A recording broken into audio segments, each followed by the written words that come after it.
What's up, y'all? Serrano786 here for some Destiny 2 lore reading from Collector's Edition books. Today we're going to be going over Caiatl's book. This is part 2 in the series. We talked about Elsie Bray in the previous video, or read through her book. After Caiatl's book will be Osiris. I didn't know it was Caiatl at first. You'll hear me in the beginning say it's Calus because I thought it was Calus, but it's actually Caiatl. But yeah, hope you enjoy this. If you're new to the channel, you know what to do. Face roll that keyboard and hit that little bell notification. Hope you enjoy this video. All right, so now we have the book. I'm assuming that is of Calus's, what's going on with him. I guess hopefully this is the story of, how he's going to become the disciple of the witness. I sound like a teacher. Thanks, I guess. I'm not really sure. All right. So we're going to go through the book. Same thing. We're just going to read through this. The text will be on screen as well. So we'll read through this. And here we go. And this is the first page. I am 3. My father is pregnant again. Oh, quick little backstory if you didn't know. The Cabal, the males are the one that actually carry the children. So females essentially impregnate the male Cabal, and then the Cabals hold them in this sack while the babies are like growing, essentially. That's why it says my father is pregnant again, if you didn't know. Okay. The woman standing guard over his brood bower is not my mother. My father invites me to visit him while he nurses her young, but I am afraid to pass her. Her tusks are huge. Huge. She greets me kindly and gives me a scraping stick to scratch my father's hide.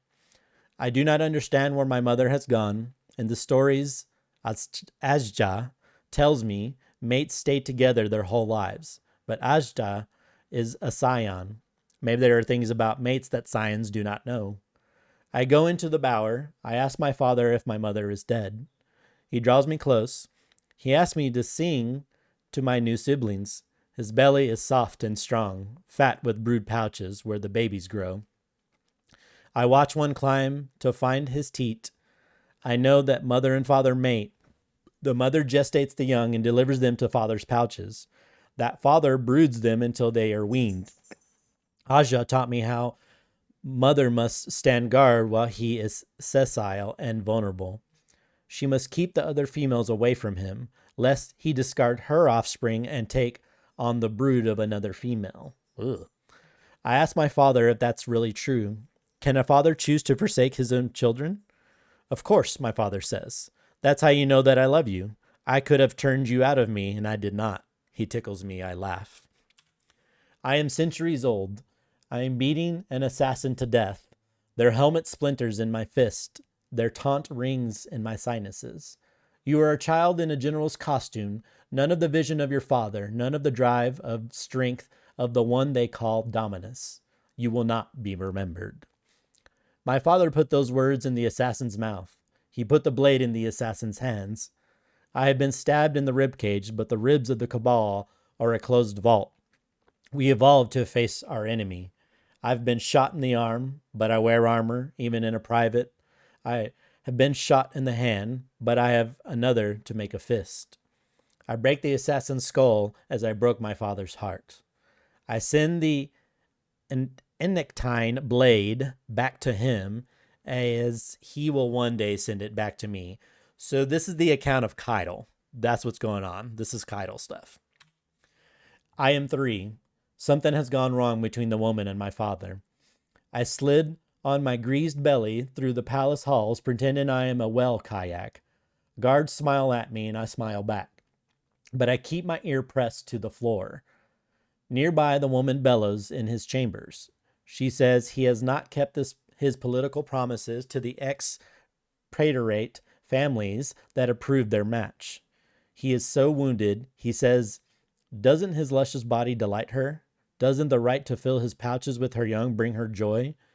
She says she is not a sexist, and this is not the era of lead. She worries about policy and external security, not his lusciousness. He complains that she does not make him happy. She says there is no more to life than happiness. He disagrees. She calls him weak. He calls her a curse and a killer. She roars and strikes him. I gasp into the floor. It is the first time I have ever heard my father in pain. The guards stand very still. Then there is a terrible sound. I am too young to understand it as the sound of a father opening his brood pouches. I do not want them anymore, my father, the emperor, says quite softly. If you cannot love me, then how could they? You can find another male with open pouches, some barracks beau, but be sure I never know him. I will not have by blows. The large tusked woman screams in rage. She stampedes out, past the guards, past me. Her hands are full of little things. I am 35 years old. I just returned to the palace from my first deployment of the cruiser Ideal to Lowell, showing our banner in the Sindhu marches. I saw no action. I feel like a fraud. The sheltered Princess Imperial, who never left the rails of her father's brood pouch, he has demanded that the Evoca General promote me to a staff position back home. She has refused. In a tantrum, Father throws a tremendous celebration to commemorate my return. The streets of Torobottle run pulpy with trampled fruit. The skies rain cloud fries stunned by fireworks. I escape my attendants and stand in a corner of the palace ballroom, drinking pollen water and pretending I am back in my fighter. Your name is a prayer for war, the Evocate General says. I snap to attention. She laughs at me and offers a small harpoon of canopies and a cocktail with a middling-sized shrub. I decline, and she tisks, "You should enjoy yourself. It's your party," although we both know it is his party. My father named me for a star, I say. Nothing to do with war. Yes, but the star Caiatl has named for a myth. Not an old Holmesworld myth either. A myth from the age of cells, when we conquered the stars. Surely you know it, assuming that you've been briefed of the Oxa, the idle Xenotaph archives, sometimes Oxta, depending on how you construct the acronym. The alien oracle that led us to the graves of Ark must be weary now. Oxa is a scion myth, and the scions are a sensitive topic. My father wants to free them from bondage. It claimed to record the story of the galaxy and to prophesize what may yet come. A black box of galactic civilizations, if you prefer its pilot terms. The Evocate General nods to the pen of my right pauldron. I am conscious of the shaved-down tusk of the sores left by the fighter's interface. The doomed and the damned left the record of their downfall of the Oxa. Your star got its name from the oldest myths in the archive. And when your mother told your father that story, the star became your name. A prayer that all will go as it must, and the way it must go is struggle. I eat. Not a word in Olorant or any other Cabal tongue, but Caiatl means something else. Yes, it may not always go as it needs to go, a good name for a soldier. A strange name for a daughter, I say. Your father chose it for your mother's sake, out of love. I remain at attention and do not look at her. So she's dead? The Evocat General looks sharply at me. I can tell by the motion of her cocktail shrub in the edge of my vision. He never told you? No. Well, she sounds genuinely shocked. Then it's not my place. Evocat General, a junior pilot should not address her senior officer so directly, but we are in the palace and I am the Princess Imperial. What does your name mean? She grins. Her tusks are huge. My parents were soldiers. Soldiers know mythology too. I am 7 years old. We are at the Brunt Bloodbath watching the games. Gladiators strive atop live wells, drowning in the sea of wine. The defending champion, Ularanth, pilots the well-named announcer from a cage of iron. Afterwards, we will see the wells rendered down, their blubber turned to candles, their hearts and sweetbreads auctioned off. My father explains to me how the right of providing predates all written Cabal history, how it was illustrated in the deep caves where ancient females scraped the rocks with their tusks to make the first art. The challenging gladiator's name is Ghaul. He is an outcast, as low as a slave, but he is mighty. My father admires him. I was a slave once, he tells me. He only speaks so openly when we are alone together, as if he's talking to himself. I was utterly under the control of the Praetorate. I was Prince Designate, It was my job to promise a brighter future while they made their miserable progress. The empress before me was so old that her whole body was turning to bone. That's what happens to us, you know. If we lived too long in ancient days, those who ossified would be honored as statues and carried about the herdlands to share their final wisdom. Her ruling days were coming to a close, but the praetorate, those canny slave mongers, they wanted her to remain on the throne so they could avoid the chaos of succession. They put her on a ship modeled after a land whale. Its mouth was a scoop, so it would never have to stop to refuel. They accelerated it to the edge of light and flew it to the endless procession around our worlds. So that the Empress, fossilized in slow time, would never die, so that I would never assume the throne. What happened to the old Empress? I asked. Oh, she took her own life, I think. Who could have gone on living that way? Is that what happened to my mother? Patient Ghaul makes his move, leaps between wells, hurls Olaranth over the top of her well's control cage. She plunges 16 meters and vanishes into the denouncer's navel. The crowd roars. By Acreus, the announcer screams. She is in the haft. She is stuck to the well's belly bottom. He has killed her. He has won the bell. My jubilant father leaves me in this box and goes down to meet this Ghaul. I envy the gladiator who consumes my father's attention. I resolve to meet him myself. Much later in my life, I will learn to the females who acquired the first art of the caves were scraping lithium from the rock. It was a folk remedy for dark moods. I am 38 years old. I drown in the cockpit of my ship. Pressure gel surrounds and fills me. Tiny implanted pumps circulate the gel through my lungs and sinuses, through all the empty spaces of my body, so that I am one contiguous, equally dense mass without difference inside me, so that there are no weak places which can break and crush. For the first time, I truly understand the Evocat General and the reason she fears my father's reforms. They create differences. Differences can be points of failure. My fighter accelerates at 30 felt gravities down through the shrieking ionosphere of the gas giant across the face of storms below. The Sindhu Escadrille flees from the ideal Talal, and I pursue. It is the cruiser's job to run the marathon, and the fighter's job to make the final sprint to interception. Our horrors are not the nimble Sadu fighters, our heavy missile sleds built for tough anatomies and roaring engines, booming ahead of the cruisers to release their payloads. It is risky. Chase your prey too far before the weapon's release, and you will be stranded on an unavoidable intercept vector. Damn my schematics, to plunge through the Sindhu formation, clawing out of the guns and queues, trying to survive your suicidal plummet through foes bloodied by your missile strike. Under the strain, my wingman's aorta shears out of his heart. I am stronger. I waited, crushed by the acceleration of my own ship's haste, until my missiles signal they are about 90% bracket. I fire. The Sindhu answer with jamming, with decoys, with interceptors, with the final close-in fire of their guns. They answer well.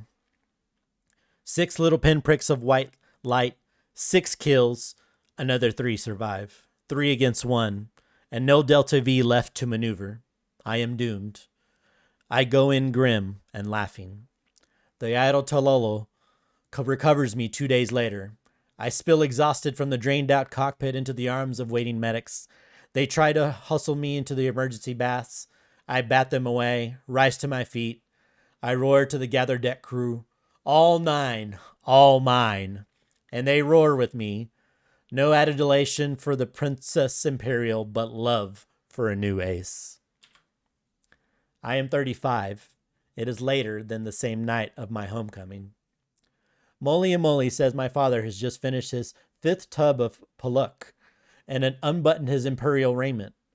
In the days of praetorate, public intoxication carried the death penalty. Now my father dances among the miniature fleets, overturning 2-meter models of doomsday weapons the legions wish to build. He plays the invisible drums with his hands, stomps his feet, and does the horns with his mouth. Ba, ba, ba. He roars. Ba, ba, ba. Come on, damn you. Will you not join in? Make a wonderful noise. Ba, ba, ba. Stomp with me. Your Imperial Majesty, Molly says, laughing brightly, looking furtively between my father and the icy Advocate General. Umarath has requested that we take a quiet moment to honor those soldiers far from the homeworld. Well, damn you, Uman, my father says cheerfully. I know what you're about. You want to drag your Dur Dolores diligence into my house of joy? You want us to remember it's you who makes it all happen? Your legions and your fleets? The Praetorate may be gone, but the Cabal is still a fighting empire, grim with knowledge that all who came before us were swept away by the Dark Flood, and everyone who's not fighting on your front is a scavenger, dead weight. Is that right? Your Imperial Majesty, the Advocate General says neutrally. I thought only of tradition. Oh, tradition is it? Praetorate tradition, like your blood etching and your provings. Damn tradition. Tradition is how the old forced young to reenact their miseries. My father picks up a gigantic fort warship and looks through its central aperture at Umanrath. Damn you. Can't you feel anything? Can't you live, Amun? I see how you prey on my daughter, you know. He snaps his jaws shut so suddenly there's a little thunder. Your daughter seems to me a fine pilot, Umarath says. Oh, she seems fine to you, does she?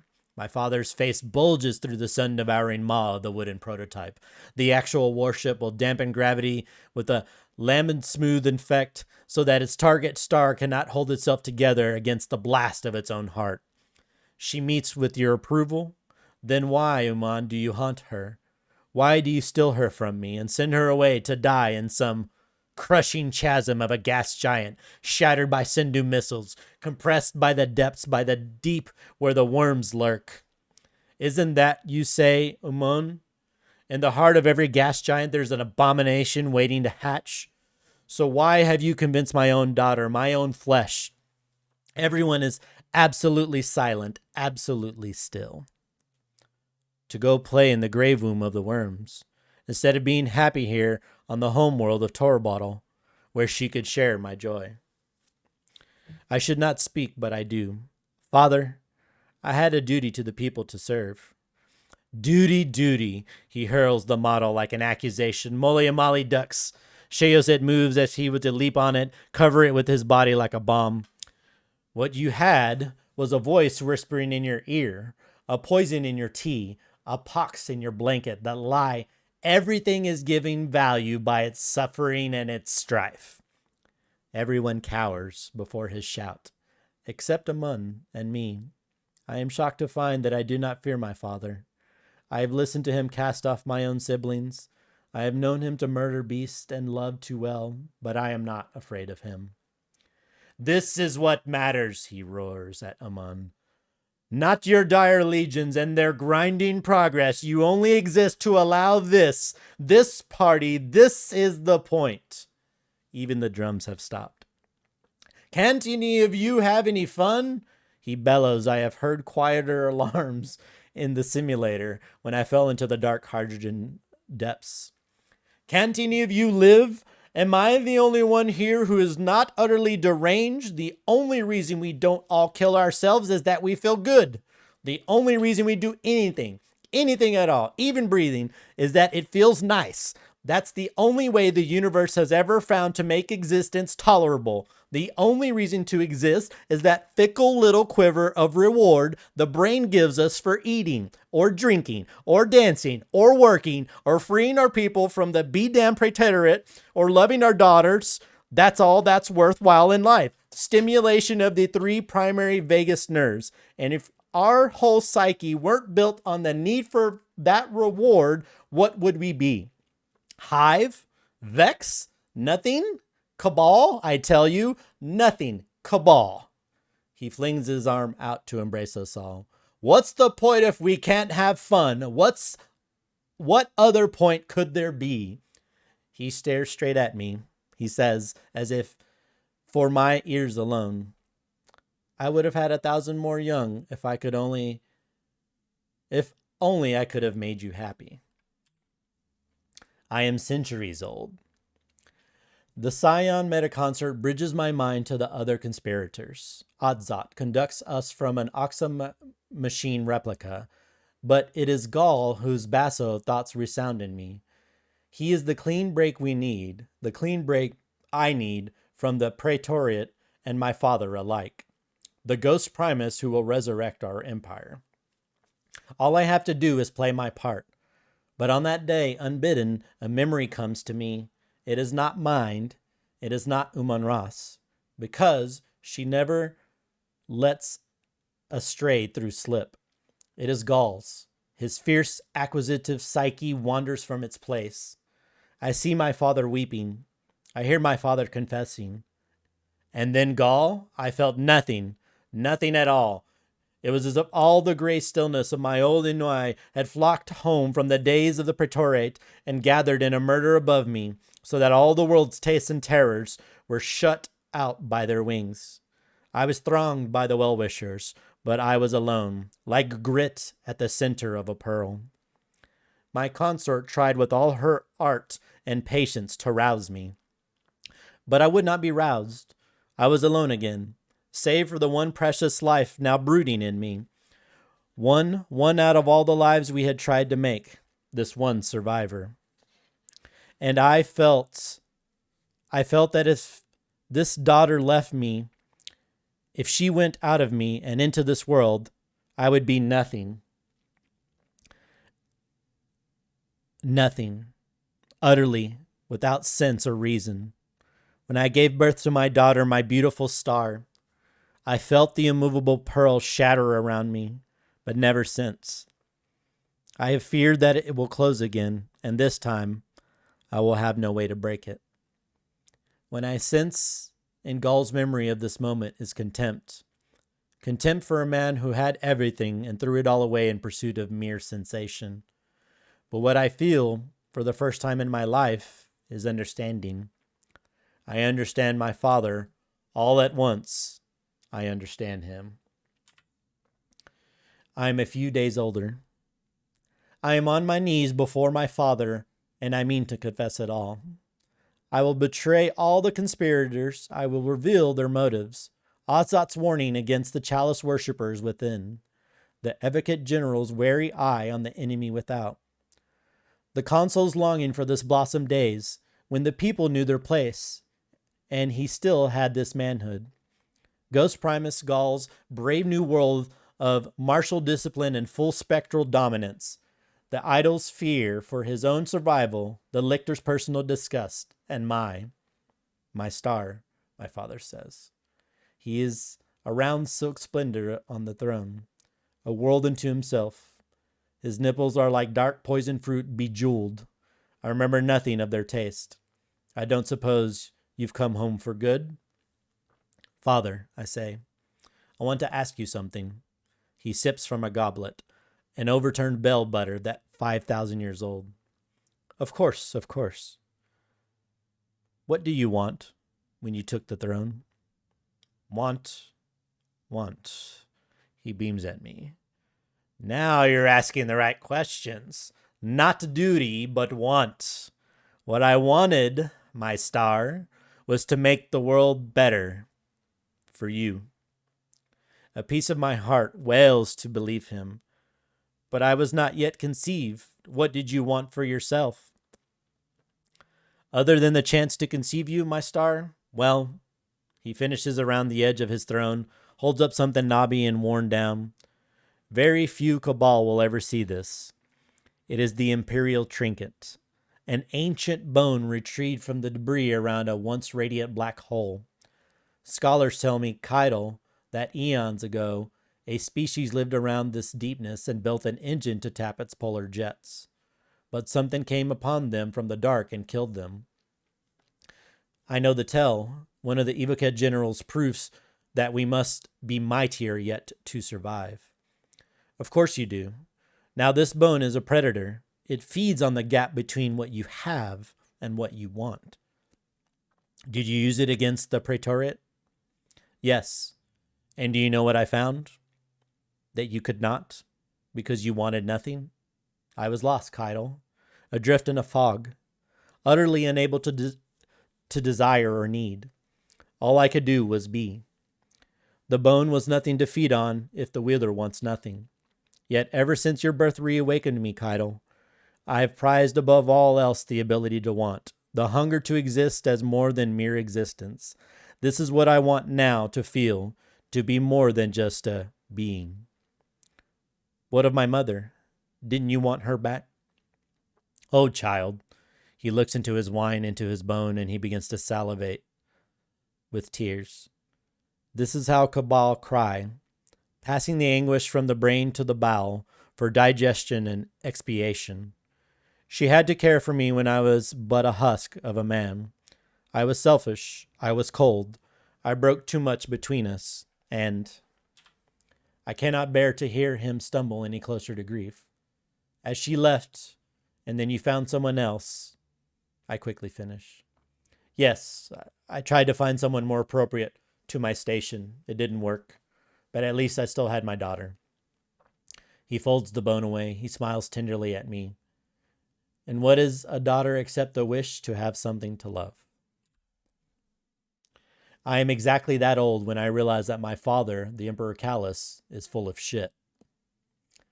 The selfishness of it, the sheer calumny, to pretend that he did all of it out of love for me, to insist that at the core of his festering psyche there is one foundational trauma which explains him.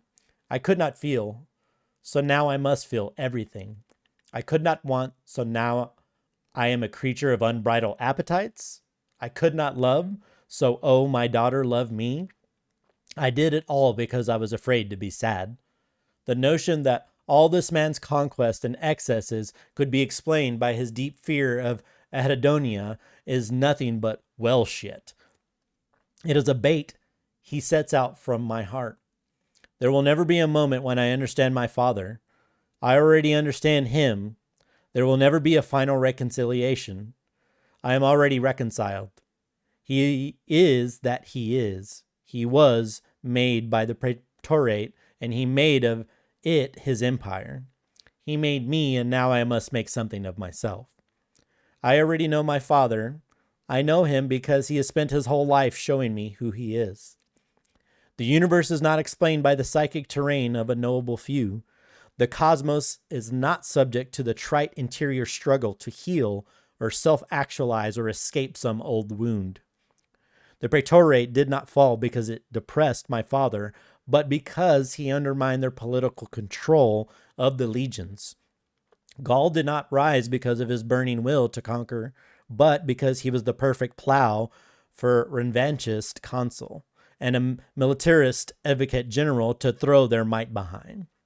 The Sindhu do not rebel because of their soaring need for freedom, but because we exploit their worlds for fusion fuel and antimatter. Adzat does not fear Scion emancipation because she loves slavery because her social class's power depends on her, moderating position between Cabal rulers and subject masses. And my father does not deserve to be overthrown because I am nothing to him except his wish for someone to love him more and more and more.